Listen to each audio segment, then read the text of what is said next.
बचपन की मासूमियत, कल्पनाओं की उड़ान और सीखने की अनोखी जिज्ञासा को सहेजते हुए रुचि ज्ञान गंगा ऑडियो बुक बाल कथाएं भाग 1 लेकर आया है एक ऐसा संग्रह जो नन्हे मन को नई दिशा देगा। हर कहानी में है ज्ञान का दीप, संस्कारों की रोशनी और मनोरंजन का सुरीला संगम।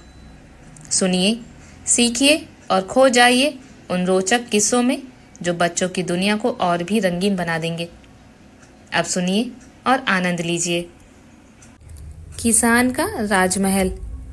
एक किसान और उसकी पत्नी साथ साथ खेत पर जा रहे थे। पत्नी राजमहल की शोभा देखती पीछे रह गई। वह उसके वैभव से बहुत प्रभावित हुई और कुछ सोचने लगी। किसान ने पुकारा, व्यर्थ क्यों समय खराब करती है? इस महल से तो हमारा महल 100 गुना अच्छा है। राजा ऊपर बैठा यह बातें सुन रहा था। उसने दोनों को बुलाकर पूछा, भला तुम्हारा महल कहाँ है? किसान ने कहा, हरे भरे खेतों का फला फूला क्षेत्र ही हमारा महल है, जिसमें असंख्यों का पेट भरता है। आपके महल में वह विशेषता कहाँ है?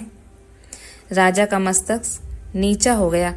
चाहे व्यक्ति हो या वस्तु जो दूसरों के लिए उपयोगी हो, उसी की सार्थकता है। लालची की दुर्दशा। एक शिकारी ने हाथी का शिकार किया और उसके दांत निकाल लिए। इतने में एक सर्प निकला, उसने शिकारी को काट खाया।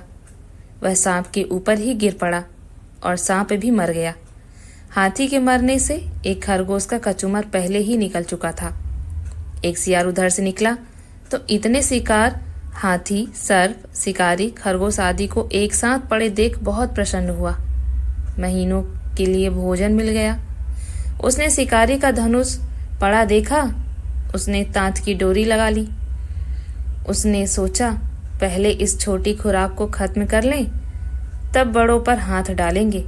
यह सोचकर उसने तांत को जैसे ही चबाया, वैसे ही वह टूटी और धनुष का सिरा उसके मुंह में जोर से लगा और वहीं ढेर हो गया। इस प्रकार लोभ, लालच के कारण सभी ने अपने प्राण गंवा दिए। लालच विनाश का कारण बनता है। सच्चा अधिकारी। एक बार विधाता ने अपना दूत पृथ्वी पर यह पता लगाने के लिए भेजा कि पृथ्वी में स्वर्ग प्राप्ति के योग कितने भक्तगण हैं। दूत ने आकर संसार के हजारों भक्तों एवं पुजारियों के नाम पते अपने रजिस्टर में अंकित कर लिए। दूत के विदा होते समय उसे एक अंधा चौराहे पर लालटेन जलाकर खड़ा मिला। दूत ने उसकी ओर कोई ध्यान नहीं दिया। विधाता ने जब दूत का रजिस्टर देखा तो उसमें उस अंधे का नाम न था। विधाता ने स्वर्ग के सच्चे अधिकारी की परिभाषा बताते हुए दूत के रजिस्टर को रद्द कर दिया। उन्होंने उस अंधे को स्वर्ग का सच्चा अधिकारी बताया, जो पूजा पाठ तो नहीं करता था, किंतु विश्व व्यवस्था में भगवान का सहयोग कर अंधकार में राहगीरों का मार्गदर्शन कर रहा था। दूसरों की सेवा करना ईश्वर तक पहुंचने की बहुत बड़ी सीढ़ी है। उदारता ने महान बनाया। जीवन के छोटे छोटे क्षण भी मनुष्य को महान बनाते हैं। नेपोलियन तब लड़का था, खेलने गया तो भाग दौड़ में सामने से आती एक लड़की से टकरा गया। लड़की गरीब घर की थी, फल का टोकरा लेकर जा रही थी। टक्कर से टोकरा गिरा और फल गंदगी कीचड़ में गिर गए। लड़की रोने लगी। उसने सोचा, आज की मजदूरी भी गई और मालकिन से दंड भी भुगतना पड़ेगा।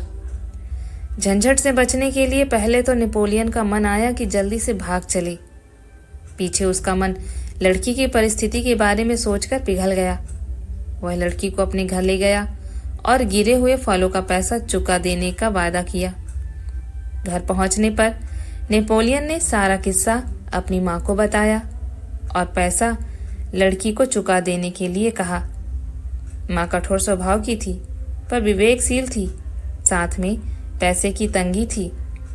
उन्होंने विचार करके निर्णय लिया कि लड़की को पैसा तो चुका दिया जाएगा, पर 1.5 महीने तक नेपोलियन को नाश्ता न मिलेगा। उसी से पेशगी देकर राशि की भरपाई करनी होगी। नेपोलियन खुशी खुशी तैयार हो गया। कर्तव्य न्याय निभाने के लिए 1.5 महीने तक समय भोजन करके ही काम चलाया। ऐसे उदार चेता ही भविष्य में महान बनते हैं। माता यदि कठोर बनकर कोई निर्णय लेती भी है तो उसमें भी बच्चे का हित करने उसमें अच्छे संस्कार डालने का भाव ही छिपा रहता है। धूर्तों से सावधान। एक बार एक पंडित ने गंगा नदी में स्नान किया। फिर वे तट पर बैठकर पूजा करने लगे। जंगल में से घड़ियाल ने निकलकर उनके सामने एक मोतियों का हार रख दिया। संत उसे पाकर बहुत प्रसन्न हुए और उसकी भक्ति भावना देखकर आशीर्वाद देने लगे। घड़ियाल ने कहा, देव, मैं अब बूढ़ा हो चला हूँ। त्रिवेणी पहुंचकर वहीं मरना चाहता हूँ। मेरे पास ऐसे 100 हार हैं, उन्हें भी वहीं दान करूँगा। मैंने रास्ता देखा नहीं है। यदि कृपा पूर्वक मुझे वहां तक ले चलें तो अपना मोती का खजाना आपको ही दान कर दूंगा। पंडित सहमत हो गए। घड़ियाल ने उन्हें पीठ पर बिठा लिया। नदी में तैरते हुए ही उनकी यात्रा चल पड़ी। मझधार में पहुंचकर घड़ियाल हंसा और बोला, लोभ के कारण मनुष्य इतना अंधा हो जाता है कि किसी दुर्घटना की बात भी उसके मन में नहीं आ पाती। घड़ियाल ने करवट बदली। पंडित नदी में डूबने लगे। घड़ियाल ने आसानी से उन्हें खा लिया। धूर्तों और चालबाजों से सावधान रहने में ही भलाई है।